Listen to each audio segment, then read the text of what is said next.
I'm really just going to be going over what we do at Imperial, talk a little bit about yeast, but feel free if I'm boring you to just ask me to skip ahead or go back or ask questions. If you write anything into the chat when I'm in full screen mode, I can't see it very well. So maybe Jed, I can appoint you as if somebody writes into the chat, just read it off to me and we can go from there. So who's the host of this? I'm the host. Let me give you host abilities here. Yeah, host so I can screen share at least. Promise not to abuse the privilege. I am co-host. Awesome. Thank you. Okay.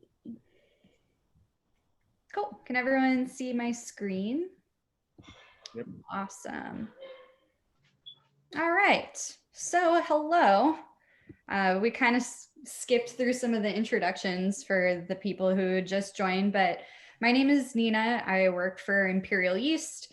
I work in sales and customer service out here at our new East Coast location.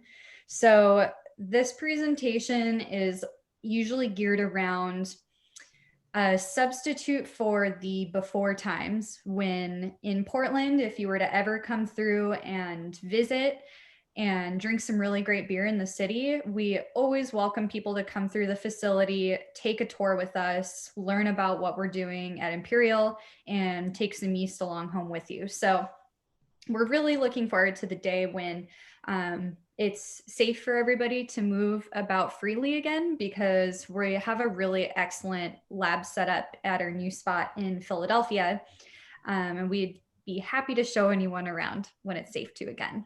So a bit about Imperial Yeast background. We've been around since 2014. Our mission is to provide high quality liquid brewing yeast to brewers of all scales. So we work with commercial brewers, we work with homebrewer scale, obviously, and we've been based in Portland up until just over a month or so ago when we opened up our second facility. So we're really excited to be out here. So at this point, I will kind of take you through our propagation process as if you were walking around our Portland facility with me. So you'll have to bear with me a bit, use your imagination since we've got photos, but it's not going to be exactly like the real thing. But if you were with me in our Portland facility, the very first place that I would be taking you is our lab. And this is where everything in the yeast process really starts and finishes. So on site, we have a negative 80 degrees Celsius freezer where we store all of our mother cultures. And last we had checked, we were sitting well over 200 strains in the bank or so. So we have quite a few. Naturally, we are not propagating all of those strains up all of the time.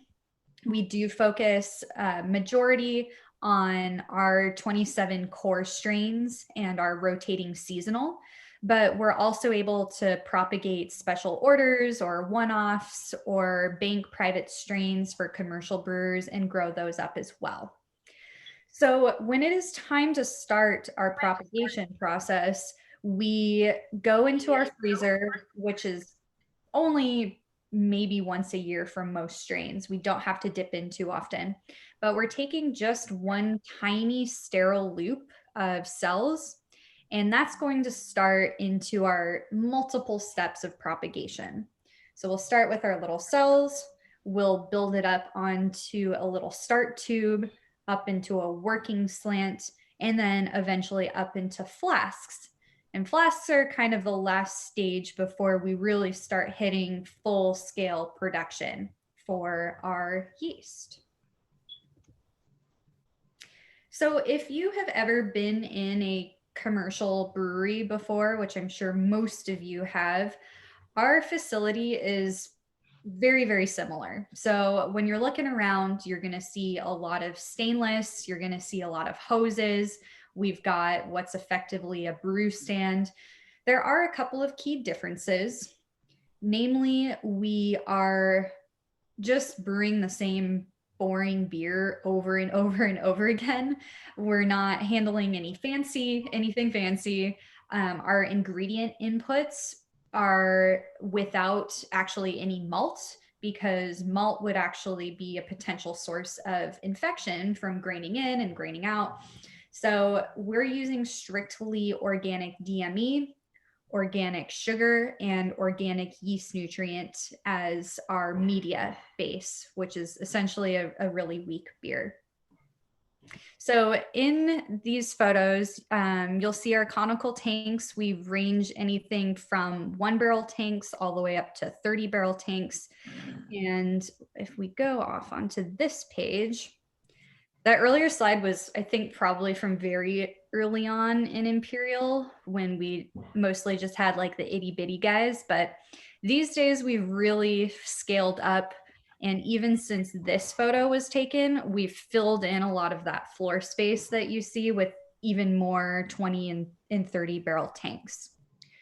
So what else I really like about this photo is that on the left-hand side, you can see what our kettle looks like. And it doesn't function like a traditional open top kettle. It functions more like a pressure cooker. So on days that production is brewing, or what we call cooking for the media, we're taking our raw ingredients. So we're bringing in our DME, our sugar, our nutrient. We're bringing in very sterile water that's been passed through multiple filters, hit with a UV filter. So it starts off very sterile. We bring everything together in, it's about a 27-barrel capacity in our current setup. And so we're bringing that all in, and we'll bring it up to 240 degrees Fahrenheit and about 10 pounds of pressure. So what we're accomplishing here is getting a very sterile media. We don't have to worry about any sort of other microorganisms or mold spores. Really, everything is going to be knocked out at those temperatures. And then from that point, it's kind of like a standard beer. So we'll cool down our wort to about 70. We'll send it into our tanks, and that's where we use those flasks from the lab to do our initial inoculations. So the pace for production goes a little bit like in steps or in phases. So let's say we were going to brew up a 30-barrel tank of A38 juice, which is pretty common since it's one of our most popular strains. We grow a lot of juice. So on day one, we would be grabbing our flasks from the lab, and we would be adding just a little bit of media to get it going. Day two, we'd be adding a little bit more media. On day three, we'd be adding a lot more media to get us up to the volume that our tank has capacity for. So once we've had our 3 media additions, we're really just letting that tank ride out to terminal gravity. So what we're looking for is to finish out around 2 Plato the entire time. And you can kind of see in this photo, there's hoses, the blue lines that are dropping down to each tank are hooked up to filtered air. So we have a constant source of aeration for these tanks because they're going through a lot of growth. They need a whole lot of air to sustain them. And we are holding these tanks usually around 70 degrees Fahrenheit. So once we've hit our terminal gravity, we are ready to crash our tanks. So we'll use the glycol jackets to cool everything down, have all of the yeast drop out of suspension, and that way we'll be able to harvest. More tanks. You gotta love some shiny tanks.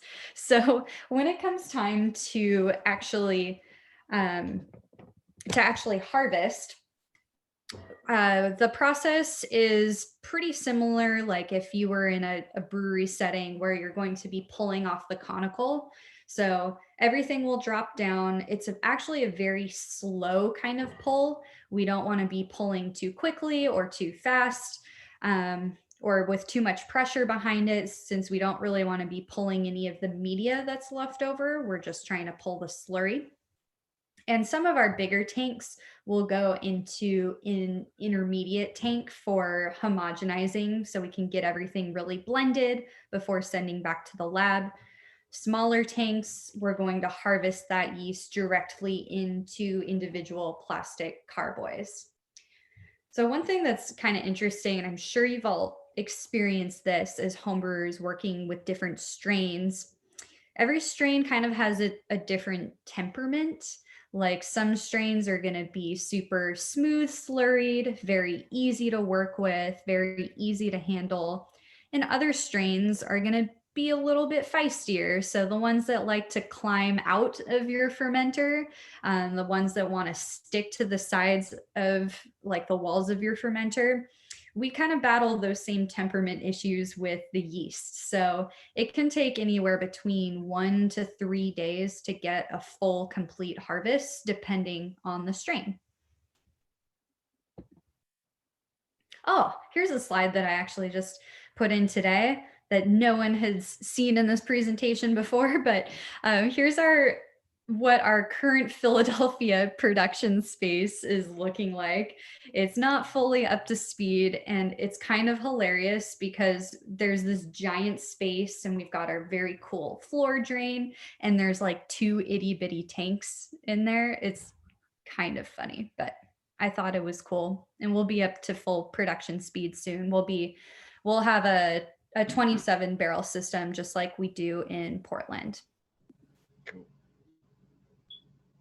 So back to the lab, as I promised you, everything in our propagation cycle starts and ends at the lab. And our Portland folks are also lucky enough where they got a little upgrade to their lab space in the new year. So this is a pretty recent shot of some brand spanking new lab equipment and very shiny countertops. We've got our little shaker table incubator in that picture. Lots of cool toys. They're very thrilled about it. So lots of great things happen in the lab once production has harvested our slurry. It's time to take it back to our lab folks for final blending and counting and quality control. So cell counting is a pretty major task that our lab undertakes. And as glamorous as it is to think that everyone in our lab is just hunched over their microscopes all day long, that would actually be pretty labor intensive with the amount of cell counting that they have to do. So we have a cell counting software, the Nexalam Salometer, that helps with all of the counts. And the way that works is by taking a small sample of slurry, being able to dilute it out, and then adding dyes that when you put the slide into this into the machine and gets read by the software, it's going to fluoresce in 2 different colors, so the lab can get a count of the live cells versus the dead cells. And it gives a really nice grid overview, so they don't have to be sitting there with their counter going like 1, 2, 3, 4, because it would take forever. So what they're looking for is making sure that we are hitting our super high viability, that the yeast is looking healthy, and that we are hitting our spec cell density of 1.29 billion cells per mil or per gram. So quality control is the next major component that our lab is responsible for. And there's many ways that they do this, but one of them is through differential media plating. So on these different plates that you can see on the right-hand side of the screen, each of those plates are comprised of different media that might be a different blend of nutrients that can be held in aerobic or anaerobic environments that are going to promote or inhibit certain types of growth.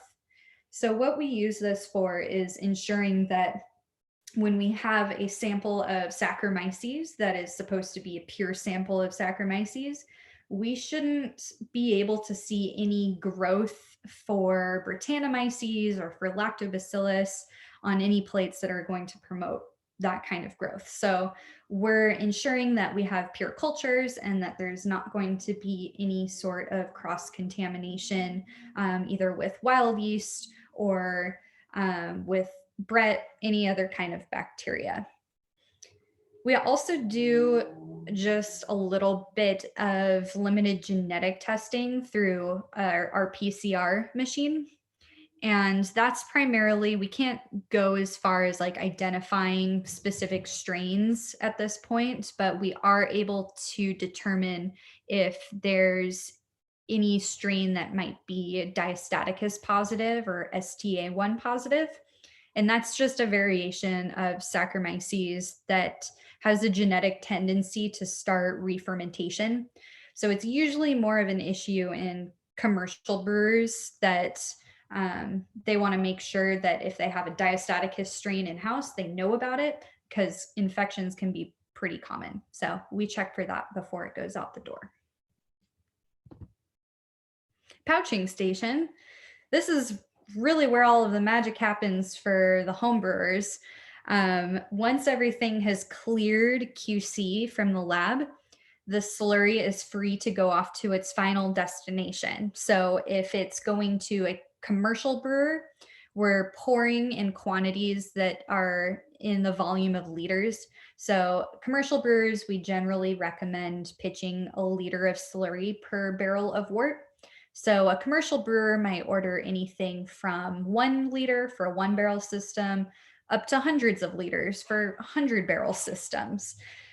For pouching, on the other hand, we're taking those carboys, and it's kind of a one-man task to be standing at the pouching station and running it through the pump, that we're just adding exactly the right amount of yeast per pouch. Then we'll seal it off, slap the manufacture date on it, and then goes into cold storage. And then eventually to you through your homebrew shop. So I know you guys are really excited about talking about numbers, because I always am. But this is just a breakdown of really what you're getting in a pouch of Imperial yeast.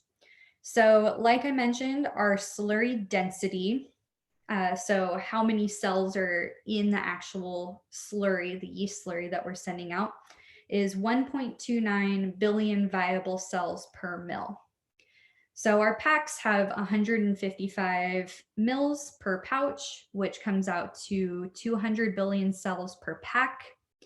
When you pitch your 1 pouch into 5 gallons, that's what gets you your pitch rate of 10.5 million cells per mil.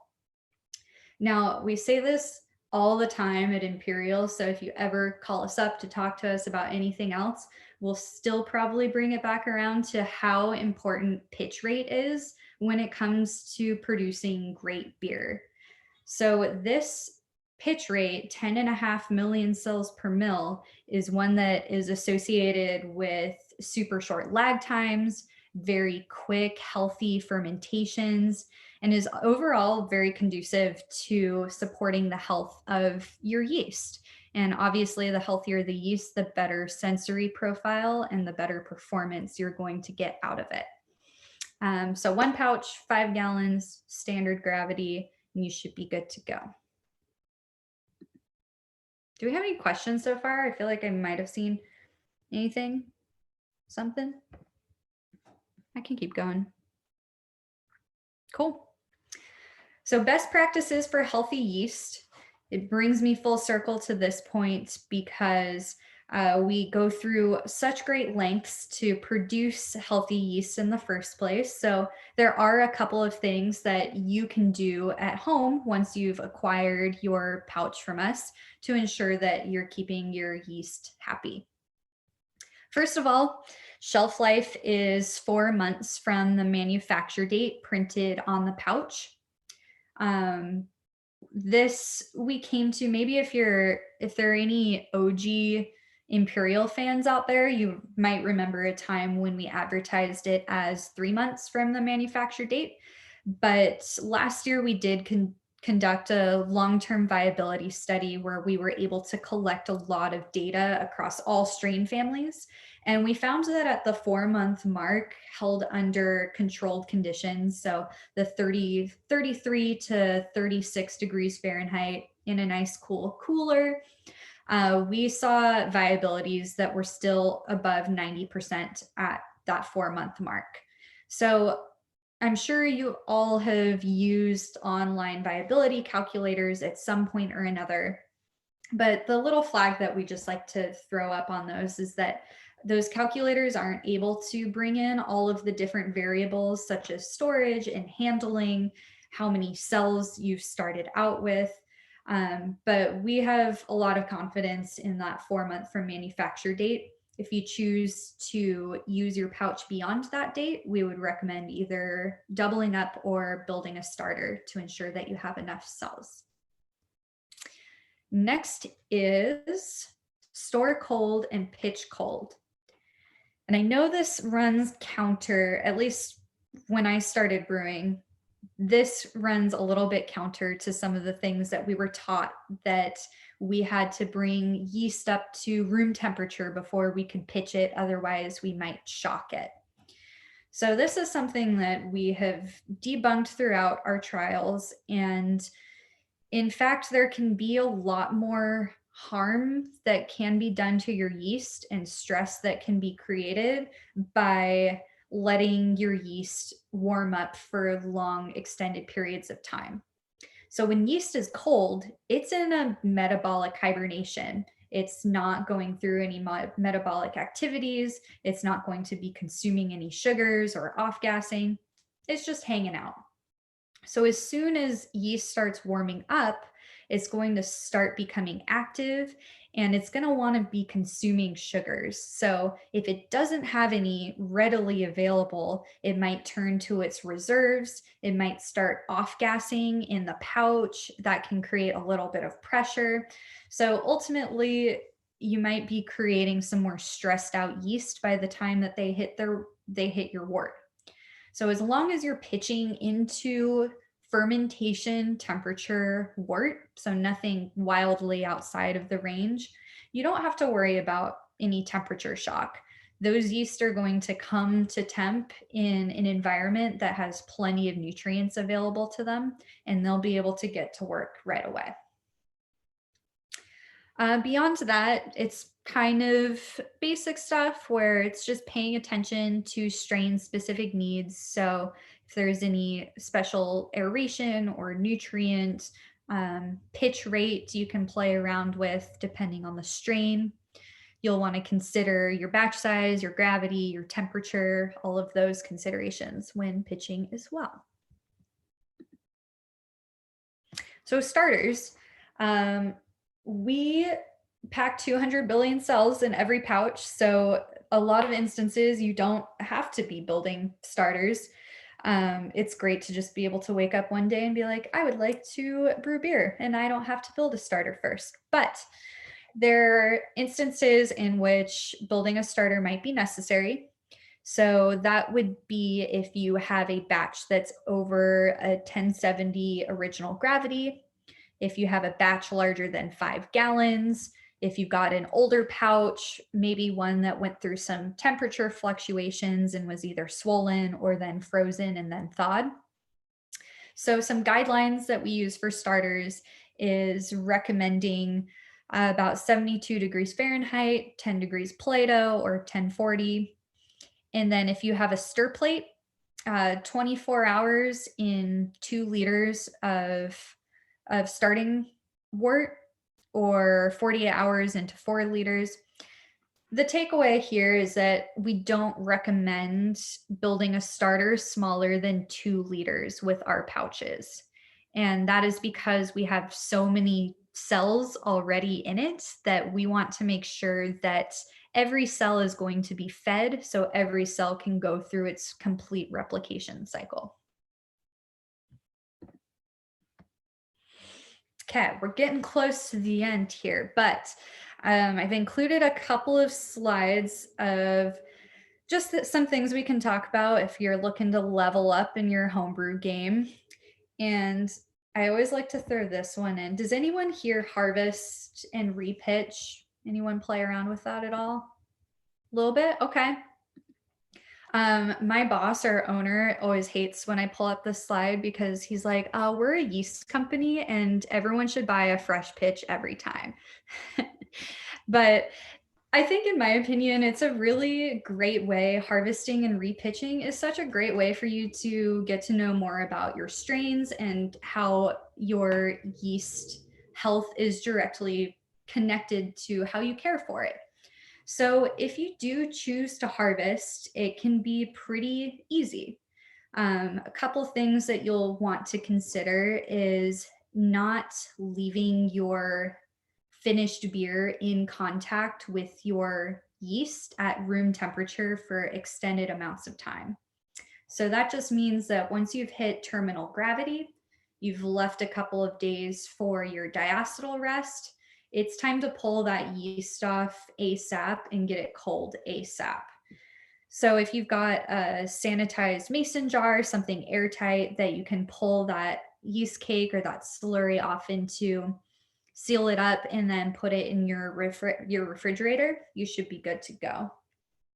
You're not going to want to sit on that harvested slurry for too long. So if you're working with a couple of days or a week between brews, that should be just fine. But once you're getting into weeks or months, it might be wise to either start over with a fresh pouch, or you can use that slurry to build a starter, whatever you'd like. And then when it comes to repitching, we always recommend repitching by weight instead of by volume, just because there can be some gases, or some strains are going to be a little bit fluffier than others. So going by weight, 200 to 300 grams of slurry per 5 gallons should put you in just the right spot. Here's a simple test that really anyone can perform at home. And this is often performed in commercial breweries as well. It's called a VDK force test. And VDK stands for vicinal diketones. And that is referring to some precursors of diacetyl. And the way diacetyl is kind of a tricky beast is that it can show up in your finished beer. Maybe you didn't notice it when you had crashed and you were getting ready to package, but now it's several weeks later and you're like, ooh, I've got some buttery slickness or some butterscotch going on in my finished beer. So this test is using heat to kind of mimic the aging process and force the conversion of those diacetyl precursors into diacetyl that you can taste or smell in a sample. So an easy way to do that is just pulling 2 samples. You can do it with one, but the scientific method is to always have a control on hand. So you're taking your samples, you're going to incubate one to bring it up to 150 degrees Fahrenheit, either water bath or zap it in the microwave, whichever you want. You're going to cool your temperature or your sample down to room temperature. And then once you've waited, you can perform your sensory. So you'll be looking, you can smell it, you can taste it.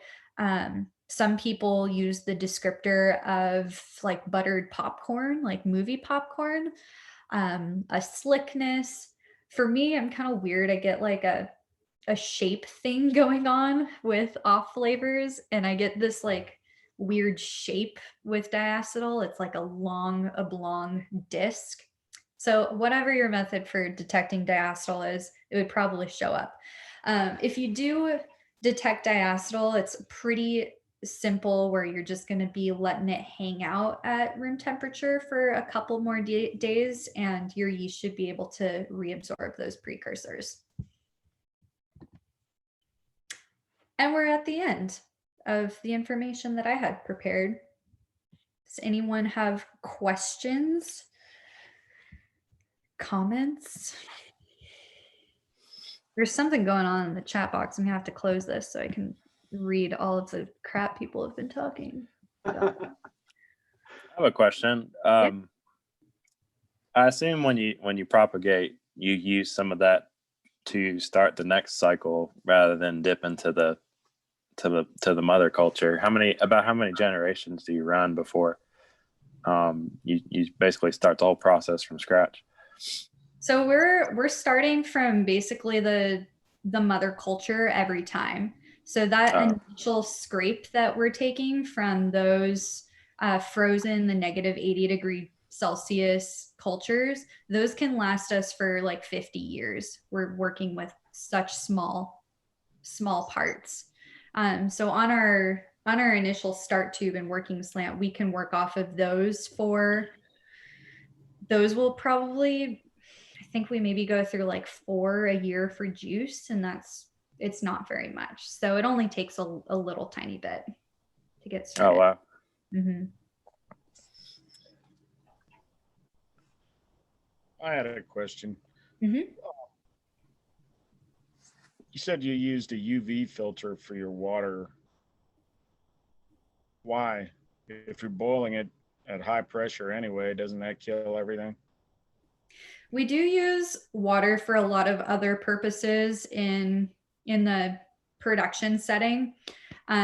So we're just extra careful. Even the water that we're using for cleaning in the production area is going to be subjected to some filtration. All right. Cellometer. Yeah. I think of it as like cellometer or chelometer when I see it. Celometer. Let's see. You said earlier that the original strains are kept frozen. I've heard that yeast can die at freezing temps. How do you keep the yeast cells from dying? That is a wonderful question. And it is true that if you were to take a pouch of Imperial yeast and toss it in your freezer, it's not going to fare very well. And that's because the media that it is grown and packaged in is very water-based. And so there's nothing to insulate those cell walls when it's being frozen. So what can happen when you're freezing and thawing is it can actually cause the cell walls of the yeast to burst. And that can lead to loss of viability, obviously. But the way that our strains are prepared is using a glycerin stock. So there's a special preparation method for the cells that are going to be kept at those temperatures. And they're perfectly fine then once they've been prepared that way. You can actually, pretty sure there's instructions online if you're ever interested in preparing your own stock for freezing yeast. The internet is a great tool for that. Let me know how it goes.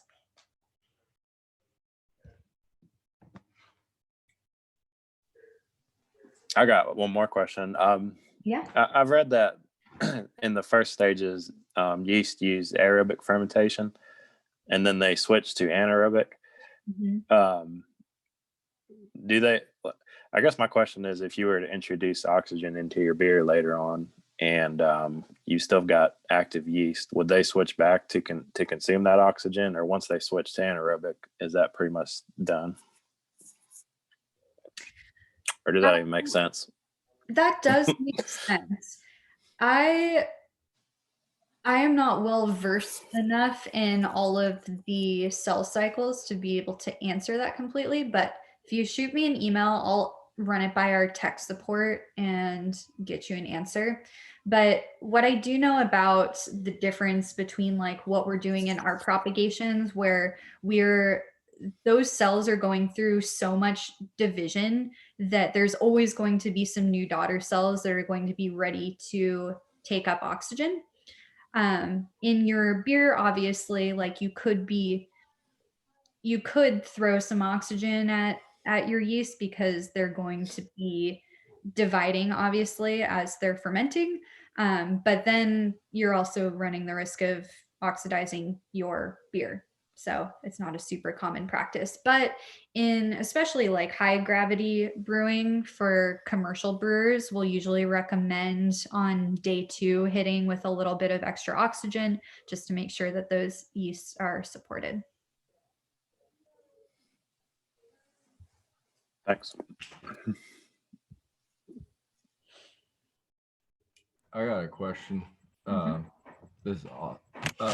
So if we use a stir plate and make a healthy starter, is there any need to add extra oxygen to our wort if we're just making like a 5-gallon or 7.5-gallon batch? You should always aerate no matter what. Any batch that you're working with, make sure that you're aerating so those yeast will have some access to it.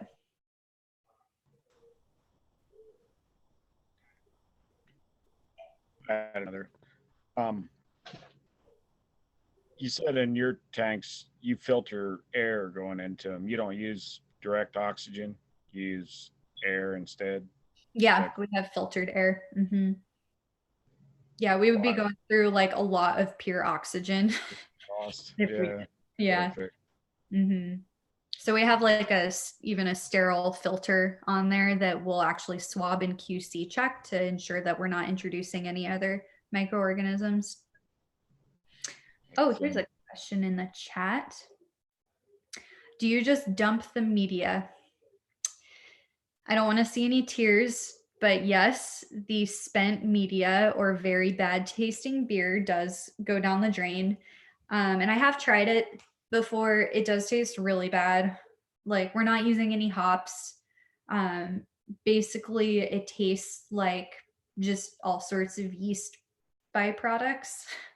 So if you've got some strains that are like super heavy on banana ester production, that's kind of all you're getting in your spent media.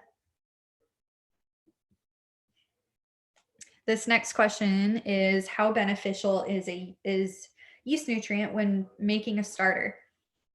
We always say that if you've got nutrient on hand, you can absolutely use it. It's not totally necessary for building a starter, but it definitely puts you off to a really good start if you've got it on hand and can throw a little in.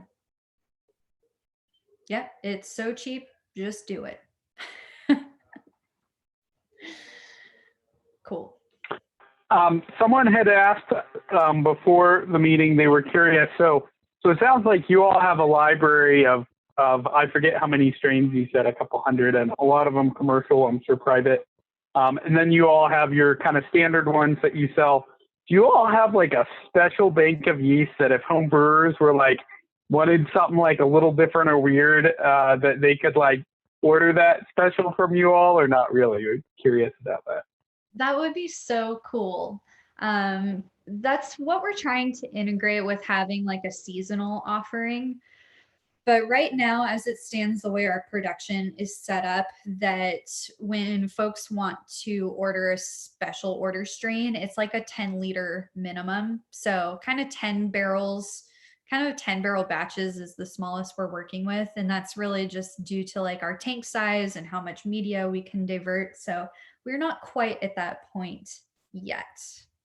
Not to say it could never happen, but it would be super cool. There's like so many fun strains to play around with. So we like to dip into the bank for seasonals and pull some stuff out that could be fun and seems cool to work with.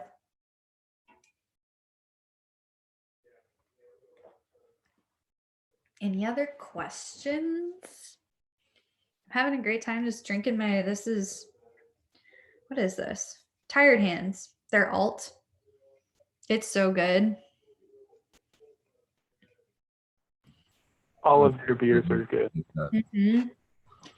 Yeah, we just closed on this house and our realtor was super cool and kind of into beer, and he got us some really nice bottles of Tired Hands, like some of their sours. It's like, man, that was a really good move. It was really good.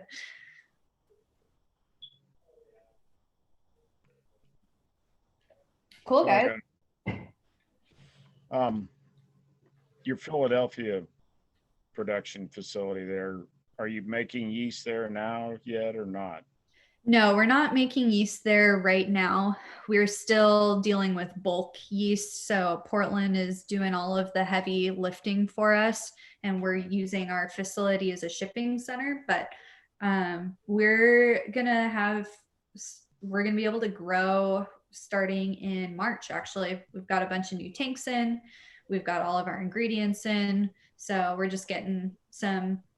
Mostly, I think the holdup is with the boiler and like the way the boiler permitting has to go for the city and the state. So really fun, boring obstacles keeping us from growing yeast right this second. Yep. Are So you we're all. Oh, go ahead. Go ahead. gonna say, are you all gonna offer like direct sales for the homebrew size pitches, or do we have to go through a retailer? Yeah, we exclusively work with retail shops for homebrew pouches. So the only direct sales that we're set up for with commercial breweries. Good. Yeah, who's your guys' local shop? Like what shop is close to everyone? There's no local shop? What? That's some garbage. Closest You guys just have one to is- order online, like More Beer, Northern, or yeah. Shoot. yeah, Well, there's a small spot, like what is it, 70 miles away or something? 60. It's like a little over an hour. Yeah. we got a bunch of brewers right here. Why can't you open a shop? Get something online. What are you doing? Yeah. Well, one of the stores that sells a lot of beer told me that the problem is that to try to get started, the minimum orders from the big suppliers were just too big for them to decide to set up a little small segment in the drugstore to do that over at the side of the beer section. So two shops have looked into it and haven't been able to start up on that. Yeah, that's too bad. Well, if you ever talk to those folks, you can tell them Imperial doesn't have minimum orders on pouches. I know some of the people in our club have looked into it, talked about it. Maybe it'll happen eventually. And I think that's the thing, that the big beer stores here that have talked about it have no clue what they're doing. That's the other thing, is they're like, well, we've tried selling beer supplies and failed at it, but it's like Mr. Beer kits. And I'm like, yeah, most home brewers are not looking to buy a bunch of Mr. Beer kits. So, I have another question. So you all pretty familiar with brewing, and obviously brewing is a big process. One of the great things about a club is that you can learn and see what other people do that you just never knew. So since you all love and think about yeast a lot, what are maybe some of the biggest mistakes that you think a lot of brewers make around yeast, and what are some of your highest recommended pro tips on making sure your yeast is really good to go? Ooh, that's a really good question. And Elijah, feel free to jump in here if you think of anything too. Elijah, yeah, we can double team this this question. But yeah, I would say fresh yeast is best yeast. That's my number one recommendation for homebrewers. Nina? Yeah. So you're saying I guess we stay away from the dry stuff? We do get a lot of questions. It was like, I found this pouch in the back of my fridge from 1 year ago. Should I use it? And we're like, no, you could try. Yeah, to answer to the dry yeast, we're not knocking dry yeast. It's got its applications. It's great for sitting on for a while if you're not exactly sure what your brew schedule is going to look like. It can definitely perform in a lot of cases, but there's not a lot of transparency in those pitches for knowing how much yeast you're actually getting. So in terms of fermentation control, that can be a drawback. But going back to the original question of biggest mistakes or recommendations, yeah, fresh yeast, not letting your yeast hang out on the counter for a whole day in 90-degree summer heat before you're getting ready to pitch it. Not getting your yeast shipped with ice in summer is usually a pretty big one. But I guess also, I think bottom line is just remembering that yeast is like a living creature and we have to care for it and provide its best environment. So, spending some time ensuring that you're meeting its temperature needs, its aeration needs, making sure that you're pitching enough yeast. And if you don't have a pouch of Imperial to start with 200 billion cells, making sure you're building a starter so you'll have enough yeast to support your fermentations. Because to me, and at least in my palate, that's always pretty evident when I can taste beers that are under attenuated, or you can really taste when yeast has been stressed out. It is just not that great. So showing it some care. How long could you let your beer set on the yeast cake before it starts creating off flavors? It's going to vary from strain to strain and the temperatures that you're letting it sit at. So it can be pretty common in the lagering process where you might have your beer in contact with your yeast for a longer period of time at colder temperatures, and it's going to be fine. But some other ale strains are not going to be super happy in those warmer environments. It can really create some stress for the yeast. The yeast can start dying. You might get some autolysis going on. So the best thing to do is if you're going to go through the trouble of brewing a batch of beer, don't just let it sit on your yeast cake for like a month after it's done fermenting. Transfer it off. Any interesting CRISPR yeast engineering coming down the pipeline? Well, that wouldn't be very organic, right?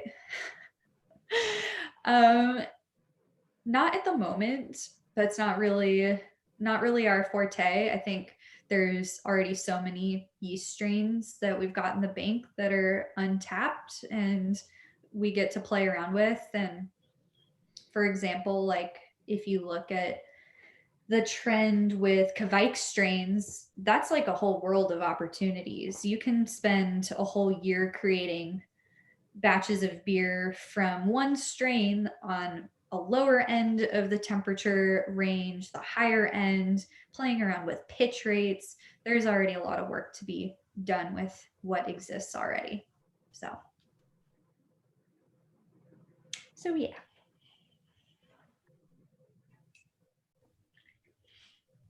Well, I will mention, if no one else has any burning questions right now, you can always reach out to us. I'll send out a follow-up email to you, Jed, and in it, I'll include some resources for the club. So I'll send over our strain cross-reference sheet so you can view like what our strains are, the assumed origins, and equivalents for a couple of other yeast suppliers, if that would be useful. We've got a couple of like SOPs for some easy QC tests, like the VDK test I mentioned. That could be kind of cool to have. And yeah, you can always give us a shout. Nina at imperialyeast.com, Elijah at imperialyeast.com. Customers. Yeah, I mean, if you like ever run into like, some issues, we're always, just know that you can reach out to us and we can have our tech support, CC in on that thread, and if you need any technical advice on anything. Cool. I will make sure when I get that email, I'll post it in our club page so everybody has it. So this was a great presentation, super helpful. I had never heard of the diacetyl test before, but I'm like totally going to do that all the time now because it's so easy. Like it is super easy. Yeah, and why not? Because nobody wants diacetyl in their beer, and we've all had it in our beer before. It is true. That is true. You take a screenshot? Yes. Awesome. Yep. I'll post those too. Cool. Well, it was really great to meet you all, and thanks so much for the excuse to drink beer and chat yeast. It's just some of the best things to do. So, Awesome. Totally. Thanks.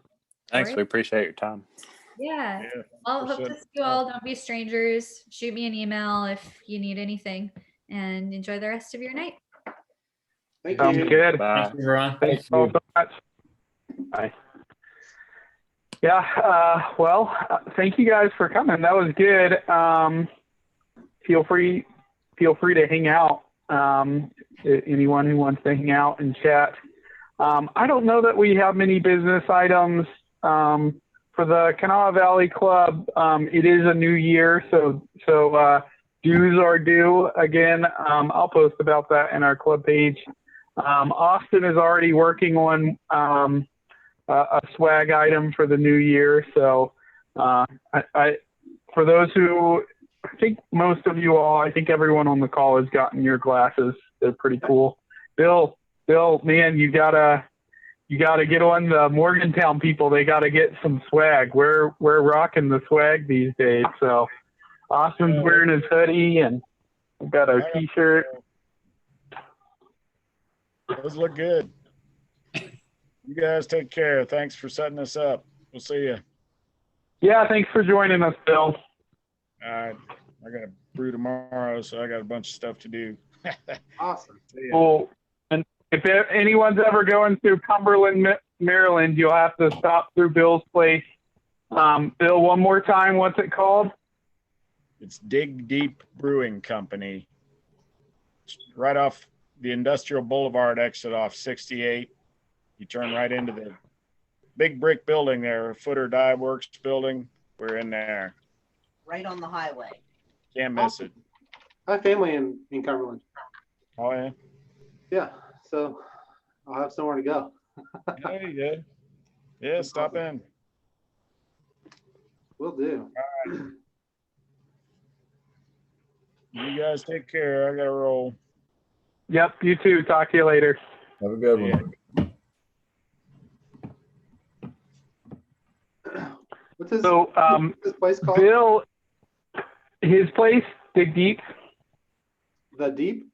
Dig Deep. Dig Deep. Big Deep. Okay. Big.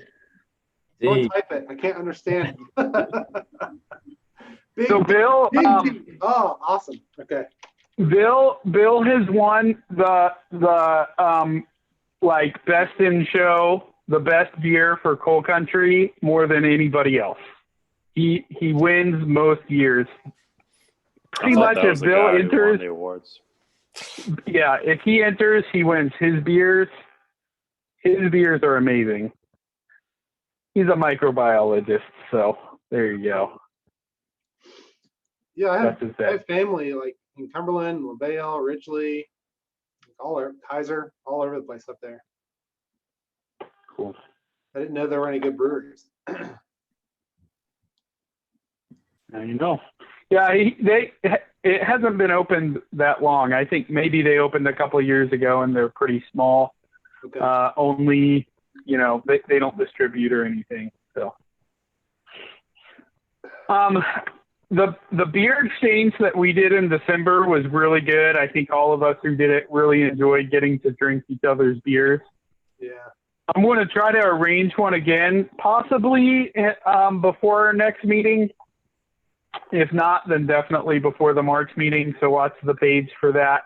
And probably what I'll try to do next time is since we're not picking up swag and those stuff, I'll probably just try to set up a time that's going to work for most people, like a range of time where they can come drop off beer and pick up beer about the same time. So, but anyway, I think that would be fun to do again, is to get to exchange beer and try each other's beers again, because I know I certainly enjoyed it.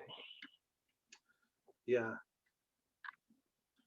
Chris and I both swapped American stouts. It was kind of fun.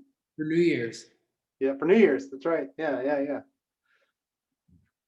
Yeah, I I need to highly get off here, recommend. guys. Feel free to do that. I'm looking forward to doing that. See you guys. See ya. See you, Ray. Right. Later, Ray. I think I got Chris Butler's growler. I need to return it to you. It's not that big a deal. I got plenty. You can keep it. You got to fill it up to return it. Yeah, I'll have one right here soon.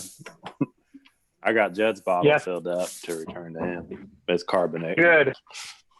Good. I've got yours as well. So I've got an amber. As soon as it's done, we'll find a time to trade. So I hope this becomes a thing where we'll just always be returning and trading people's and you know, and then if you ever like, oh, I need a new beer, you know, ask somebody in the club who wants to trade some beer. So with that being said, Aaron, you want to trade sometime this weekend? Yeah, that's fun. So I brewed this Weizenbach. Man, it was a struggle. I brewed and the pre-boil gravity was not right, to say the least. It was really, really, really low, and I never understood why. So basically, I just capped the you know, my Robo Brew and ordered a bunch of DME, and 2 days later, you know, put that in and then boiled everything and finished. You know, like the style for Weizenbach is up to, the final gravity is up to like, you know, 1020 or 1022. And it came in at like 1019. It was still like way too sweet for me. It's settled down a little bit since then. But it's a mystery to me exactly what happened. How much wheat did you use? What percentage? Do you remember? 50%. Dash 10. 50%. So I did a rest at 111 for 40 minutes, and then a 150 for 30 minutes.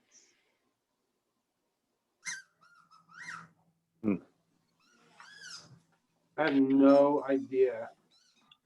What's this? You have a grandfather, or what were you? Same sort of thing. It's a robot brew, so it's single vessel electric system. This is the first time in like that I've ever had this problem. It's like First time Yeah. you used the grain? What's that? The first time you used that grain in particular? Yes. Yeah. It could be a diastatic tower problem. Let me look at my order so I can, because there were some of the grains I wanted weren't available anytime soon. It was like a 3-week wait, so I just found whatever they had, and looked at the stats for each one of them. The same, or did they crush it for you? No, I crushed it. I wet conditioned and I ran it through the grinder twice. So I can't imagine there was any issue there. Usually, when I do beers with a lot of wheat malt, sometimes it's hard to get a good sparge because all that protein in there that kind of coagulates and can kind of clog things up a bit. Yeah. I don't know. Maybe that might have something to do with it. I used like 10 ounces of rice hulls as well, because you can get stuck sparge pretty easy, especially with wheat beers in a Robo Brew. But I was like, there's something here I clearly don't understand. I rinsed everything out before I brewed, just so there weren't any like cleaning chemicals left over. I just used like what is it, OxyClean when I cleaned.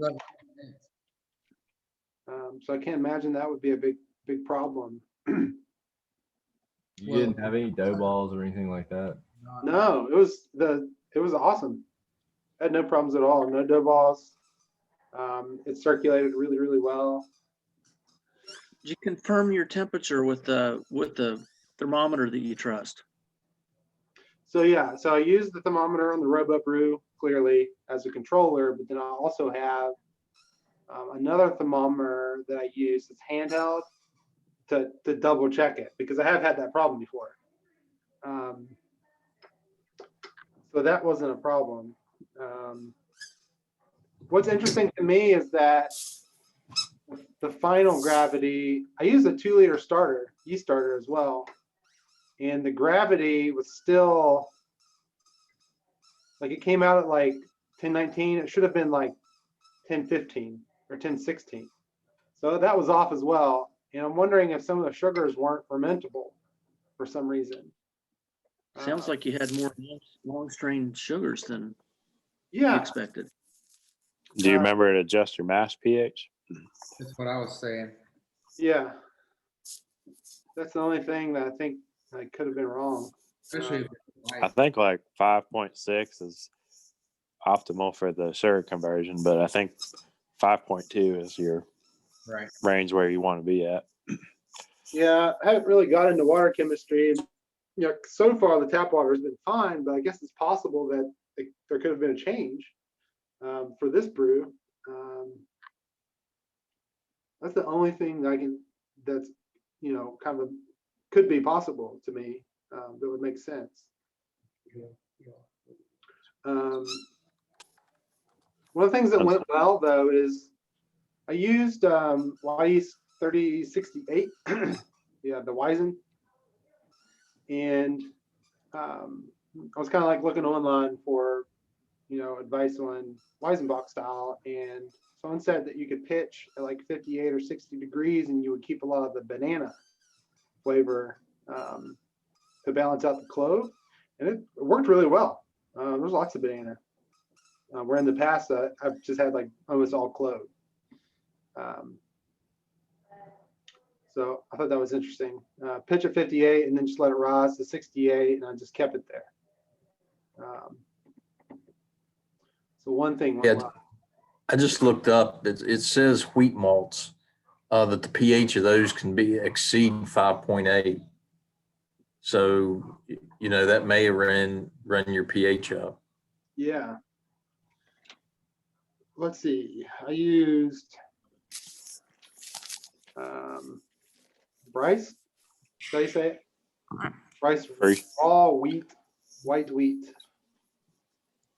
Blame it on them.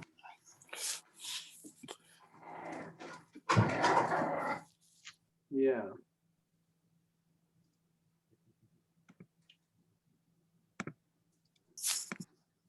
Hold on 1 second. I'm going to put your recipe in and see what your pH would have been. Did you see the link I put in there? No. I'll put a link in the chat.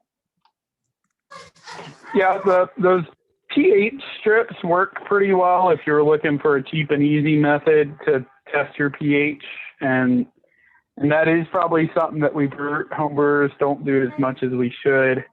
But if you don't want to, like, I have a pretty nice pH meter, but if you don't want to spend money on that, those pH strips, you do a pretty decent job, and at least they're going to help you know if you're kind of close or in range. How much is a pH meter? Good one. You can get a good one for about $100. I think the Milwaukee, I have a Milwaukee, and I think I paid like $110 or $120. But I've had the same probe for over 2 years now. And as long as you keep it in storage solution and you know, calibrate it every couple. I only calibrate it like every 6 months, but it's spot on. I have those reference solutions, and you can check and make sure your number's right. Yeah. Amazon is recommending a $50 pH testing kit. I have a pH meter from ThermoWorks that works really, really well. Yeah, it's worth investing in it if you. I mean, like, then you'll figure out as a general rule of thumb. Like, I know when I do wheat beers, I usually double my brewing salts from when I'm doing a beer with any dark malt, just because I know I'm going to need it. You know, you can pretty much, if you use the same type of water, you can pretty much figure out exactly what you need to do, and your pH meter is just confirming that. You know. Yeah, yeah. The entire time I was brewing, I was thinking Eric would be cringing right now. Yeah. I was going to tell you, you need to decoct it. That would get you some more sugar there. Yeah, I was like, I'll just throw in some DME and see what happens. And it came out all right. At first, like I said, it was just way too sweet. And then today I poured some, and it's cleaned up quite a bit. It's like it's different now, completely different beer. So maybe next week it'll be even better. Chris, you might want to wait a week. Hold on.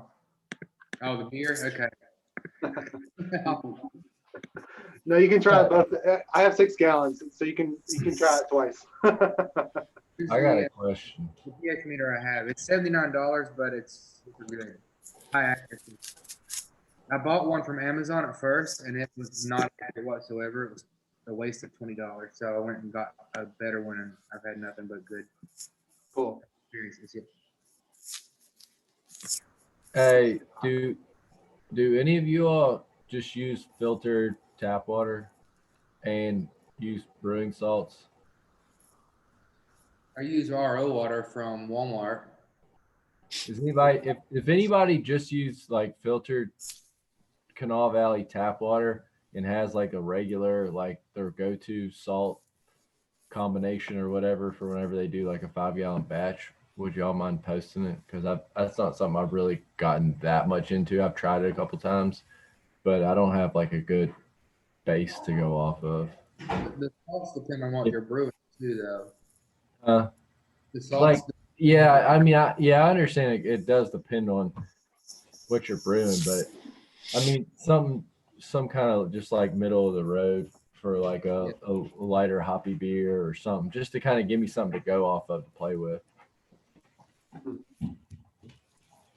don't have that, unfortunately, but you should be able to get a water profile from West Virginia American Water. And since everyone in Charleston has only one source for their water ever, it's going to be consistent throughout the year.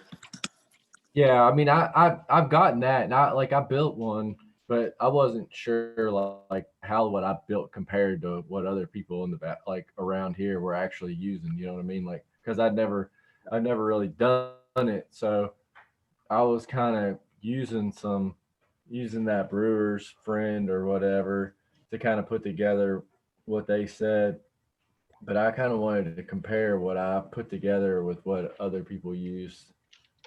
So I don't know. Yeah. Like what I put together was for like a pale ale IPA type brew. I used to use just filtered city water, but then I broke my fridge because I was collecting too much. And then my wife forced me to buy the 5-gallon jugs. I buy the Primo water. Is it? Yeah. I just bought so I have like a coal miner shower in my laundry room, and I brew just off of it. So I just bought, I don't know if you guys have seen those filtered shower heads, but it basically attaches an ion exchange filter to the shower head. So I just started using that. So I'm excited to see the outcome, but the water tastes great coming out of it, like a Brita filter essentially. But Brita filters are an ion exchange resin, and it's amazing how effective they really are. So that's a great way just to get rid of off flavors and chlorine especially. Honestly, as far as water chemistry goes, for most beers, I've just used Camden and sometimes bicarbonate, just the basic stuff.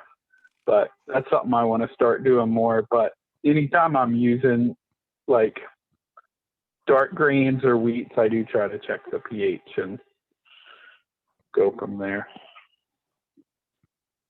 Yeah, usually a teaspoon of gypsum will go a long way.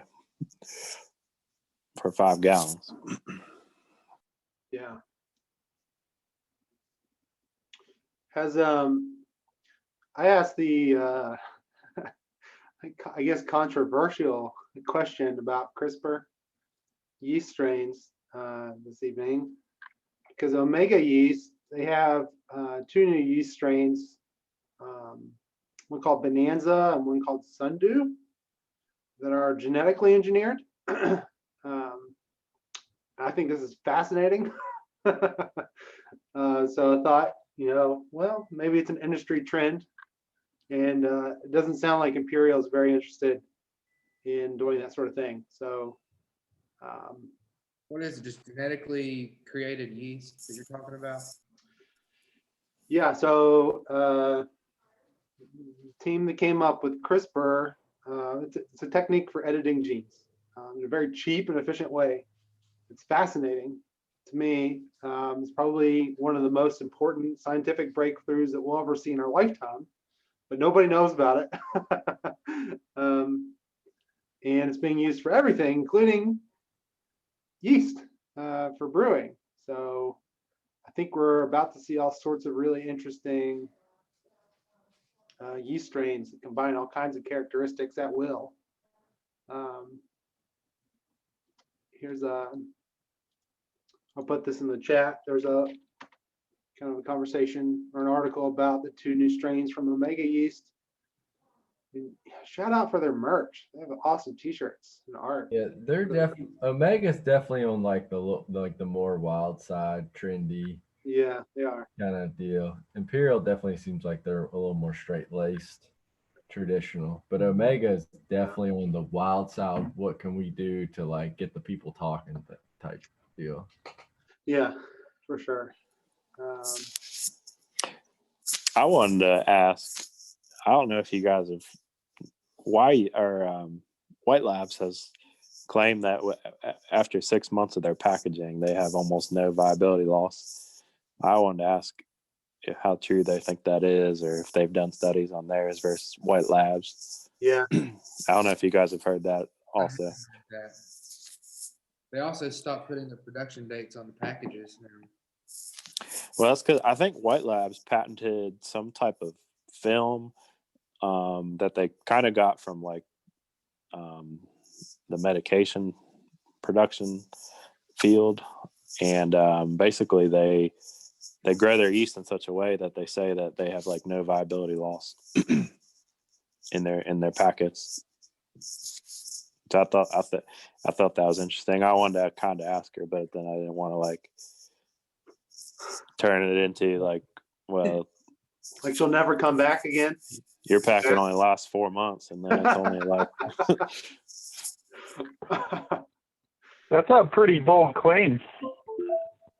Well, that's why. Yeah, they said they've done studies, but I mean, I guess anybody could say anything. And I don't have a way to test viability. So. Yeah, you need a Brewlosophy article for that one. Yeah, yeah, for sure. Biased.